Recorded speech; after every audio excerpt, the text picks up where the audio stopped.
जयंत, अब आप एनडीए का हिस्सा हो गए। चले थे आप इंडिया की सवारी करने, पहुंच गए एनडीए, क्यों? वो रेल कहीं जा नहीं रही थी। अब आदमी सवारी तो ये करता है कि कहीं पहुंचेंगे, तो कोई लक्ष्य नज़र नहीं आया और कोई उद्देश्य मुझे दिखा नहीं, कोई रणनीति नहीं दिखाई दी।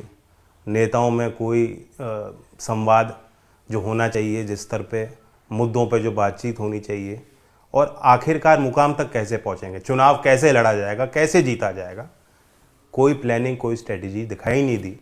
और इसलिए परिस्थितियों के अनुरूप हमने फैसला लिया, जो मेरी जिम्मेदारी भी है। आपका एक बड़ा बयान वायरल हुआ था, मैं कोई चवन्नी नहीं हूं कि कोई ऐसे करके उछाल दे। बीजेपी ने ऐसे करके उछाल दिया जयंत को? नहीं, अब तो बहुत सुनने को मिल रहा है मुझे।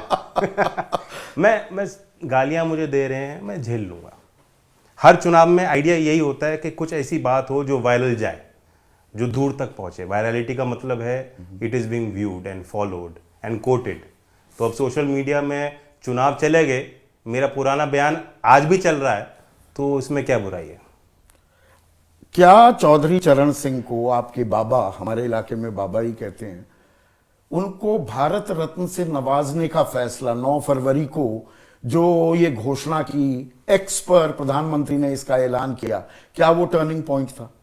बिल्कुल था। देखिए, मैं उस विचारधारा से जुड़ा हुआ हूँ। हमारी पार्टी का हर कार्यकर्ता ये महसूस करता है कि, और कार्यकर्ता ही नहीं, बहुत से लोग जिन्होंने चौधरी चरण सिंह जी के साथ काम किया, उनके कार्यों से जो प्रभावित हैं, एक टीस थी हम लोगों को कि जितना बड़ा योगदान चौधरी साहब का था, जिस तरह से वो एक विचारक थे, किताबें उन्होंने लिखी, और इनका इतना विशाल दर्पण था, देश के राजनीति में इतना बड़ा योगदान था, राष्ट्र निर्माण के लिए उन्होंने कितने काम किए, उस हिसाब से उनको वो महत्व नहीं दिया गया।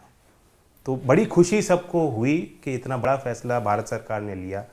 पूर्व की सरकार नहीं कर पाई, मैं जानता हूँ, मैंने करीब से देखा, हमारे लोग जानते हैं। चौधरी अजीत सिंह जी के मन की भी ये टीस थी, वो चाहते थे कि एक उनको, उनके कंट्रीब्यूशन को प्रॉपर एक स्थान मिले, तो भारत रत्न से दिया गया। 4 साल तक कोई भारत रत्न नहीं दिया। ठीक चुनाव से पहले ये एक लॉलीपॉप भी था क्या बीजेपी की तरफ से? मैं आपको बताऊं, भारत रत्न तो एक सम्मान है। जो इसे लॉलीपॉप कह रहा है, उनकी मंशा ही खराब है चौधरी साहब के प्रति, और वो एक ठेस पहुंचा रहे हैं देश के आम लोगों की जो मन में, हृदय में जो एक भावना है चौधरी चरण सिंह जी के प्रति, भारत रत्न के प्रति, इस प्रक्रिया के प्रति, वो उनकी भावनाओं को का आदर नहीं कर रहे।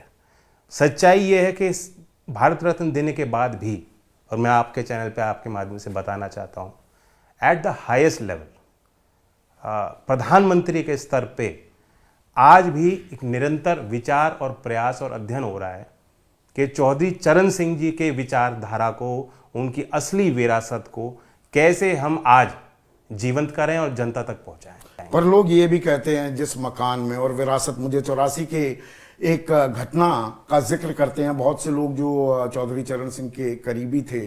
नतीजा आया, बागपत से वो जीत गए तीसरी बार, और मायूस बैठे हुए थे।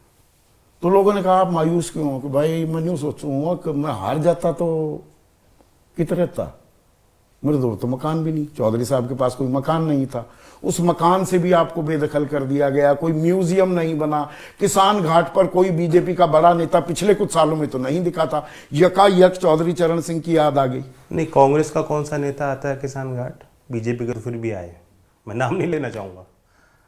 डॉक्टर मनमोहन सिंह जी के बाद कांग्रेस का, यूपीए का कोई बड़ा लीडर नहीं आया किसान घाट। बट वो ठीक है, वो बात छोटी है।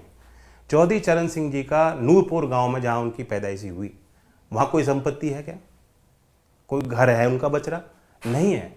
जब वो वकालत करने गए, उनके पास कोई संपत्ति नहीं थी। तो ये कहना कि चौधरी चरण सिंह जी का कोई लगाव किसी घर से था, या हमें उससे कोई बड़ी ठेस पहुंची है कि हम सिर्फ वो उसी 12 तुगलक रोड पे ही हम रहना चाहते हैं, या वही हमारी कसक है, या हमने कोई शर्त रखी हो आज जब हम एनडीए में शामिल हुए हैं कि हमने बात भी कही हो कि हमें 12 तुगलक रोड पे जाना है। नहीं, उस मकान से और चौधरी चरण सिंह के विराट विरासत को आप कंपेयर ही नहीं कर सकते।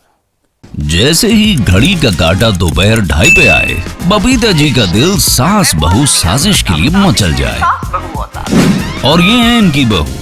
पूरे दिन ऑफिस की टेंशन हो जाए गॉन जब ये करें अपना फेवरेट शो फ्री टाइम पे ऑन। इनकी तरह आप भी देखिए अपना फेवरेट शो अपने टाइम पर और डाउनलोड कीजिए एबीपी लाइव ऐप अपने स्मार्ट टीवी पर।